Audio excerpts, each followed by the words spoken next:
Hello guys, my name is Luca from AudioTribe YouTube Channel, and in this video I will make a cross comparison between the brand new soundbars from JBL, the JBL BAR 1000 and the JBL BAR 500. The JBL flagship, the JBL BAR 1000, is an 11.1 or 7.1.4 surround sound system that includes 4 upward firing speakers for Dolby Atmos 3D sound, has 2 rear detachable battery power speakers, one 10-inch wireless subwoofer, and costs about $1,100, while the JBL BAR 500, this one, is a 5.1 channel surround sound system with the same subwoofer and costs about $500 to $550. Unlike the JBL BAR 1000, the JBL BAR 500 supports Dolby Atmos, but the soundbar uses virtual multi-beam surround sound technology to achieve Dolby Atmos. The JBL BAR 500 don't have actual rear or upward firing speakers to get that immersive experience like the JBL BAR 1000 or traditional Dolby Atmos system gives you. Dolby Atmos is a sound format that adds elevation to your sound, so the sound goes from left to right, from front to back, and from up to down. That makes Atmos technology so desired. In my opinion, a traditional Dolby Atmos system with speakers mounted on the ceiling gives you the best Atmos feeling. In the JBL BAR 1000 case, I recommend after calibrating the soundbar, put the Atmos and rear speakers function at the max level for a more immersive Atmos experience. They're not stopping. Neither are we.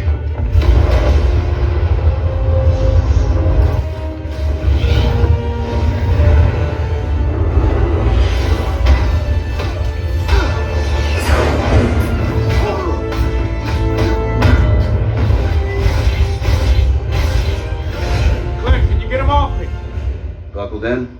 Yeah. No, I'm good. I'm good, Arrow guy. Let's go. Let's go.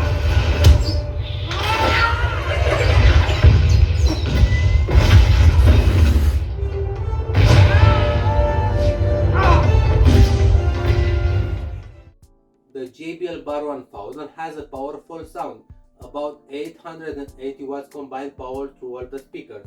More exactly, the main unit has 440 watts, the wireless subwoofer has 300 watts, and the 2 rear detachable speakers 140 watts, while the JBL BAR 500 offers 590 watts combined power to all the speakers that are divided between the main unit of the soundbars that have 290 watts and 300 watts from the wireless subwoofer.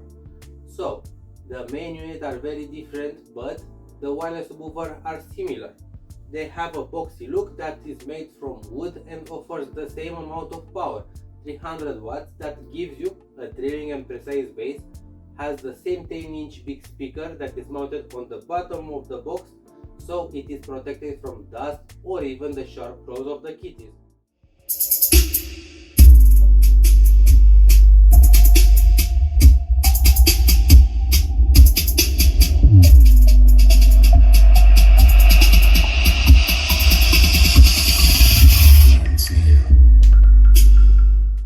Both connect wirelessly to the soundbar and require a single power cord, so they can be easily mounted in the room. But in my test, the JBL BAR 1000 has a more powerful bass. I think this is made through software integration.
JBL BAR 500 main unit soundbar is a little smaller than the JBL BAR 1000. The main soundbar units of both have a sturdy construction and are made only of plastic, so they can be cleaned very easily. In the JBL BAR 1000 case, the 2-year detachable battery power surround speakers blend with the main unit perfectly, offers up to 10 hours of playing time, and with the included wall brackets can be mounted wherever you want. Both are very easy to set up. You have to select how you will connect the JBL BAR 1000 or 500, as you get to choose between the same connectors.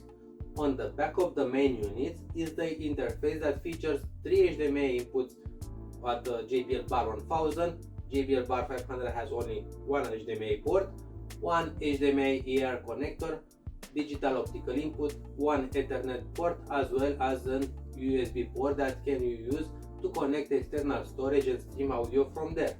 The soundbar doesn't have aux port that you usually see, but since there is an optical as well as HDMI ports available, missing an aux port is not such a big deal. Fortunately, both have a full LED display that is positioned on the right side of the front face and provides you with various information like input selection, volume and sound formats, amongst others. On the right side of the main unit of the soundbars on top, you will find the layout of buttons with a volume control and input selection buttons that can be used for various functions depending how many times you press it. To power on the soundbar, just press any button and the unit will turn on, so they are similar. If you don't want to bother with buttons turning on and off, the JBL BAR 1000 and 500 has CNC functionality. That means that the unit will turn on and off automatically when it detects a signal in HDMI port and will take the volume directly from the TV. In the package, you will find wall brackets in case you plan on putting it on a wall, and is included the remote control, which provides all the necessary buttons in order to control all the soundbar functions. They are similar, but the JBL BAR 500 lacks the real speakers level button, and the button for Atmos on JBL BAR 1000 remote control now has level, not only on and off. Both of the soundbars has the audio calibration function and is super simple to do it. Just press on the calibrate button twice on the remote control, and due to the included microphones in the main unit of the soundbar, the unit will auto calibrate the sound to give you a better sound experience. Keep in mind that the calibration function on the JBL BAR 1000 has 2 steps compared to only just one on BAR 500. Both have the same smart function integration, and you can stream music to the soundbar with AirPlay, Alexa, Multi-Room Music and Chromecast, and they can be controlled by your favorite voice assistant, Alexa, Google or Siri. Also, both soundbars uses Pure Voice technology that optimizes voice clarity and has JBL One app where you can enable equalizer adjustments. As far as their performance, both soundbars will certainly amaze you with bass power, clear sound, and has enough power to completely fill with sound a very big room, but of course with the up-firing and rear speakers, the JBL BAR 1000 is perfect. At the end of this comparison, I will tell you that both soundbars are great. The JBL BAR 1000 costs twice as much as the JBL BAR 500, and from my point of view, it's worth the money. Both sounds very good, but it is clear that the JBL BAR 1000 is far superior to the JBL BAR 500 because of the removable speakers and the Atmos function, which is truly present, unlike the case of the JBL BAR 500. Both are very easy to handle and simple to use soundbars, as this plug and play design will certainly attract many of us. General design and build quality are great.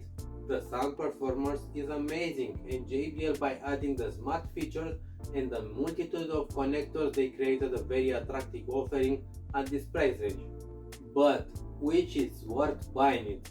The JBL BAR 1000 is amazing, but not much better than the JBL BAR 9.1 that was released in 2020 and now costs about $750.